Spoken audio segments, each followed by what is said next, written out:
The Persian Muslim philosopher Ibn Sina, more widely known in the West as Avicenna, is one of the most influential and impressive polymaths and philosophers in history. Not only did he significantly influence the Islamic intellectual tradition, he also had a major impact on European thinking, inspiring the scholastic tradition and even writing a work on medicine that would be a standard textbook of medicine in Europe right up until the early modern period, around the 18th century.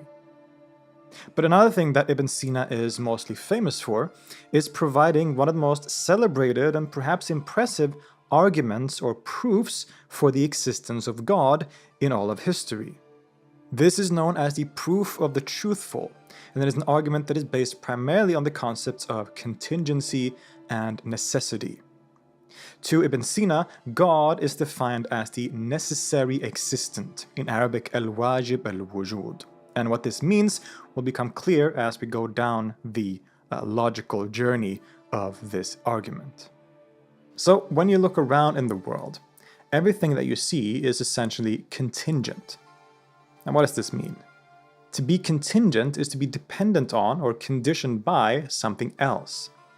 In Arabic, Ibn Sina uses the term mumkin al-wujud, literally meaning possible existent. A contingent or possible existent is something that could exist, but it might as well not exist. It is possible that it exists, and it is equally possible that it doesn't exist.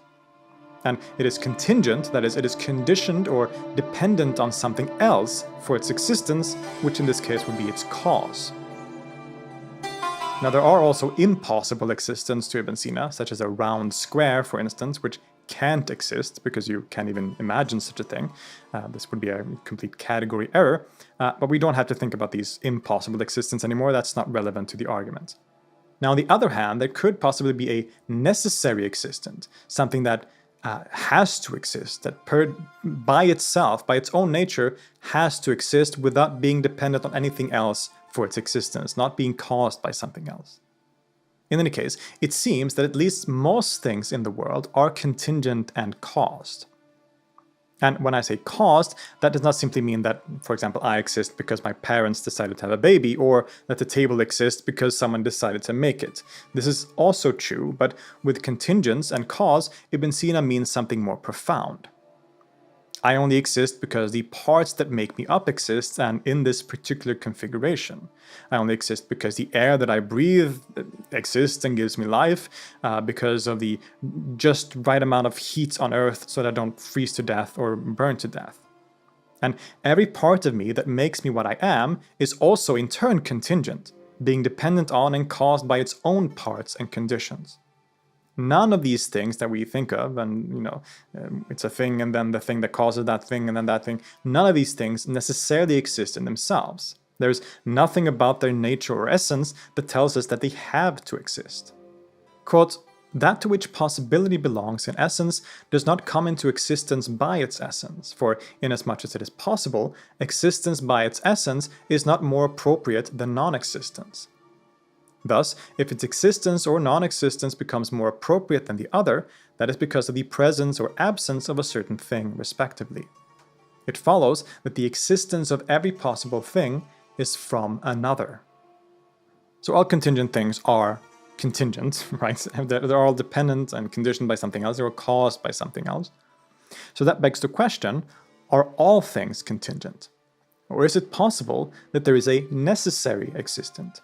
Something that necessarily exists by itself without depending on anything else. This is what Ibn Sina aims to investigate. Here, a Madhyamaka Buddhist might simply say yes to the first question. All things are indeed contingent and dependent. In fact, they would be saying that there aren't even things at all, but that's beside the point. Whatever contingent existent we take as our starting point, it is either dependent on or caused by a necessary existent or by another contingent existence. I don't know if you say this first thing, that what we consider contingent is caused by a necessary existent, then the argument is done. But of course, since most of us are probably scientific, rational people, we would say that no, this microphone is contingent, it is dependent on or caused by other things which are in themselves contingent and dependent on other things in turn, and so on. And again, I want to stress that when I say that something is caused by another thing here, I don't mean temporally, as we said, but when we say cause here, it is those things that make something exist and be what it is at any given moment. And we quickly realize that we can do this ad infinitum, an infinite stretch of contingent existence. Oh, but you might say, at the end, there must be something that stops that chain of dependence, which in itself isn't dependent on anything else before it. Well, then you have basically concluded that there is a necessary existent and the argument is done. But Ibn Sina isn't this lazy. Let's instead presume that all existence that we can know are indeed contingent. But perhaps we can consider that the whole chain, or the whole set of all contingent things, all things in the universe taken together as a whole, that whole maybe is necessary. Right? Everything we can know in the universe seems to be contingent because everything is dependent on something, caused by something else. But that's unsatisfactory because then why are there things at all? If everything is dependent on something else, where is the sort of source of these things? What is the first cause, as Aristotle would call it? Because no matter how far we push the argument, we always end up with more contingents and never reach a cause that stands on its own, sort of independently, that started the chain. So again, let's then presume that perhaps the totality of all contingent things, this whole set taken together, is necessary, while all the individual constituents of that whole are the contingent things, but that the whole itself is somehow necessary. This argument does not hold to Ibn Sina. Why? Because what is a totality? It is a collection or amalgamation of parts. But if that whole is dependent on parts to make it what it is, it's no longer necessary. It too is contingent because it is dependent on its contingent parts and has been caused by them. Quote, if that other, so one of the existence in this chain of contingent existence, goes on to infinity, every one of the units of the chain will be possible in essence. But the whole chain depends on these units. Thus the chain too will not be necessary and becomes necessary through another. He further explicates on this point in the Isharat, quote, every totality having every one of its units as cause requires a cause external to its units. This is because either 1. It does not require a cause at all, hence it is necessary and not possible, but how could this be so when it is only necessitated by its units? 2. It requires a cause that is all its units, hence it is caused by itself. That totality and all its units are one thing. Further, kull in the sense of every one is not something through which the totality is necessitated. 3. It requires a cause that is some of its units. But if every one of its units is caused, then some of its units are not more deserving of being the cause than some others. The reason is that the cause of the caused is more deserving of being the cause. Or, number 4, it requires a cause external to all units. That is the remaining truth. He's giving us 4 options here. The first we've already covered to some degree. Maybe the whole set or chain taken as a whole doesn't need a cause. Well, we've already shown that it is caused because it is dependent on its constituent parts. As Ibn Sina said, it is, quote, necessitated by its units. The second option is that perhaps all of the individual units are the cause of the whole set. But this obviously doesn't make sense because all the units are contingent, so they can't cause themselves and therefore not the whole either. Thirdly, maybe one unit in the chain is the cause. But this is clearly not the case either because, again, each unit is contingent. Even if you would say that one of the units isn't contingent but necessary, then that unit wouldn't be part of the set anymore because the set was a set of contingent things. So it would be outside the set and again our problems would be solved. So this doesn't really solve the issue either. We're only left with the 4 option then to Ibn Sina. That is, that the whole set of contingent things, the whole universe with all its existence, must require a cause that is external to all its units.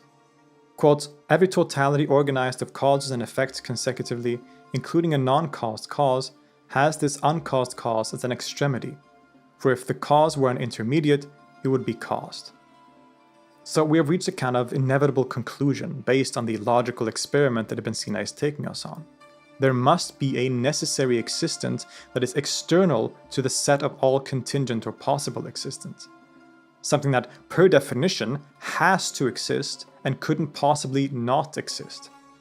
It is the uncaused cause of all things beyond time and space.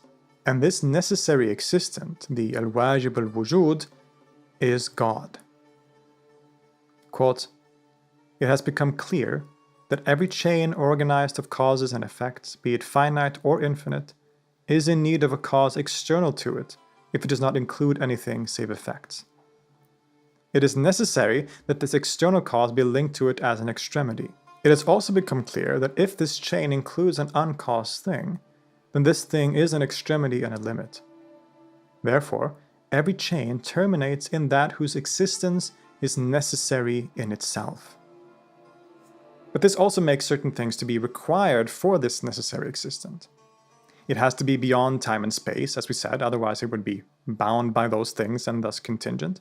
It can't be made up of any parts, it must be simple and unified, a partless reality.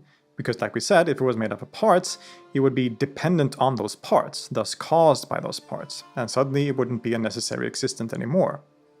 Quote, "If the essence of that whose existence is necessary is composed of two or more things that unite, it becomes necessary by them.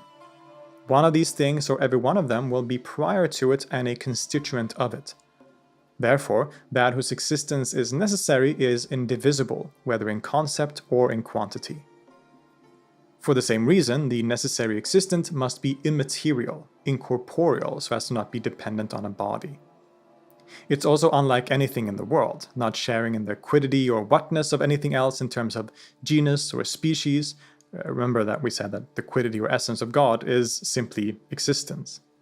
Quote, "The first has no alike, no contrary, no genus, and no difference. Thus it has no definition and cannot be indicated except by pure intellectual knowledge." In this way, Ibn Sina also takes this argument further by also attempting to prove that this necessary existent, or God, aligns with the theological tenets of the Islamic religion. Most importantly for this, perhaps, is that the necessary existent is one, thus affirming the basic Islamic principle of Tawheed, or monotheism. After all, why does there have to be only one necessary existent? Couldn't there be 2 or 3 or even 10? Well, let's suppose that there are 2 necessary beings. Because they are 2, there must be something that separates them. So within the reality of these 2, there must be some things that make them similar and thus necessary, but also other aspects that make them distinct from each other, otherwise they would be identical and not 2 different things. But if that is the case, then that means that they are made up of parts or aspects in which they are different from each other, and then they wouldn't be necessary anymore, but would be caused by those parts, and therefore both of them are now dependent on some other actually necessary existent. So this is obviously absurd. There must, in other words, be only one necessary existent, or God, who shares all the characteristics, or perhaps non-characteristics, that we have just outlined. So in a nutshell, that is Ibn Sina's proof or argument for the existence of God, an argument that has become very influential throughout history.